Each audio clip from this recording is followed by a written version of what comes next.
नमस्कार भक्तों, जय संतोषी माता। संतोषी माता का व्रत विशेष रूप से शुक्रवार के दिन किया जाता है।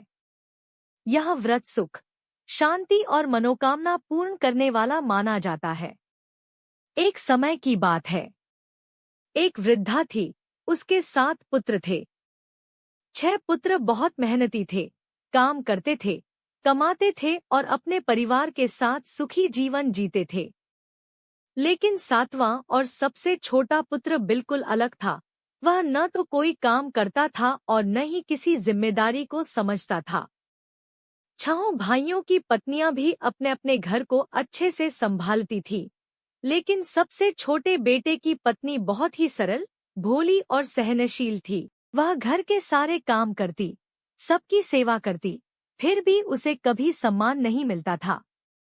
घर में जब भी खाना बनता, 6 बहुओं को अच्छे व्यंजन मिलते, लेकिन छोटे बेटे की पत्नी को बचा खुचा खाना दिया जाता। कई बार तो उसे भूखा भी रहना पड़ता। एक दिन उसने देखा कि उसके पति को भी भरपेट भोजन नहीं दिया जा रहा।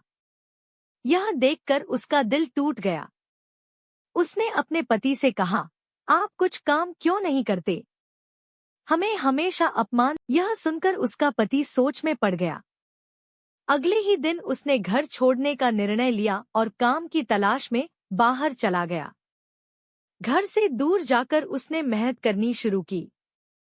धीरे धीरे उसका जीवन बदलने लगा। उसे अच्छा काम मिला और वह सफल व्यापारी बन गया। उधर घर में उसकी पत्नी अकेली रह गई। अब उसका जीवन और भी कठिन हो गया था। एक दिन वह बहुत दुखी होकर बैठी थी। तभी उसने कुछ स्त्रियों को खुशी खुशी पूजा करते देखा। उसने उनसे पूछा, बहनों, आप कौन सी पूजा कर रही हैं, जिससे आपके चेहरे पर इतनी शांति है? स्त्रियों ने कहा, हम संतोषी माता का व्रत कर रही हैं। यह व्रत सभी दुख दूर करता है और जीवन में सुख समृद्धि लाता है। उसने उत्सुकता से पूछा, यह व्रत कैसे किया जाता है? स्त्रियों ने बताया, हर शुक्रवार व्रत रखना, गुड़ और चने का भोग लगाना, कथा सुनना या पढ़ना और सबसे जरूरी, खट्टा भोजन बिल्कुल नहीं खाना। उसने मन ही मन संकल्प लिया, मैं भी यह व्रत करूंगी। अब हर शुक्रवार वह स्नान करके साफ कपड़े पहनती, माता की पूजा करती, गुड़ और चने का भोग लगाती और पूरी श्रद्धा से कथा सुनती।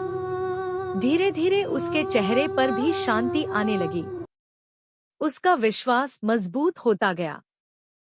संतोषी माता उसकी भक्ति से बहुत प्रसन्न हुई। उधर उसके पति का व्यापार दिन प्रतिदिन बढ़ता गया। उसे धन, सम्मान और सफलता मिलने लगी। एक दिन उसे अपनी पत्नी की याद आई।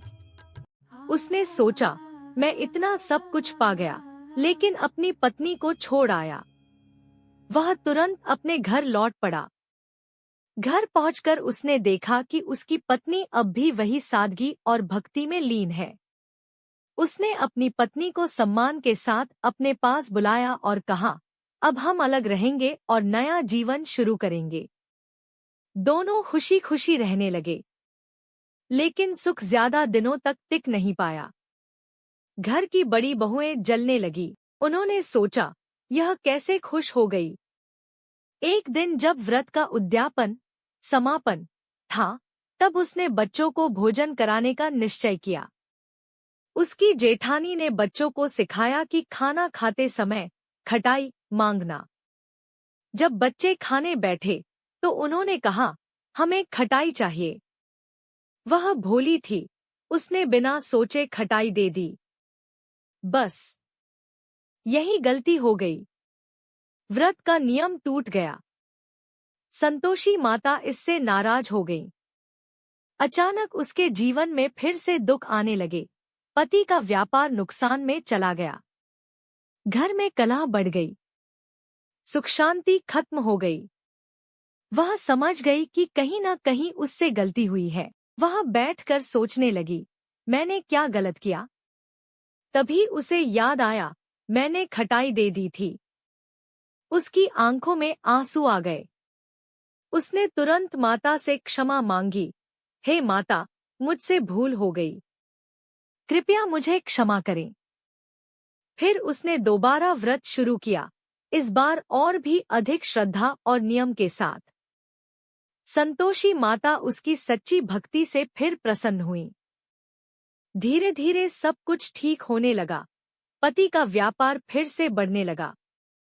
घर में शांति लौट आई, धन और सुख वापस आ गए। अब दोनों पति पत्नी बहुत खुशी से रहने लगे। उनके जीवन में कोई कमी नहीं रही। उन्होंने जीवन भर संतोषी माता की पूजा की और दूसरों को भी इस व्रत का महत्व बताया। यह कथा हमें सिखाती है, संतोष, संतुष्टि सबसे बड़ा धन है। सच्ची श्रद्धा और नियम से किया गया व्रत हमेशा फल देता है। व्रत के नियमों का पालन बहुत जरूरी है। माता हमेशा अपने भक्तों की परीक्षा लेती है।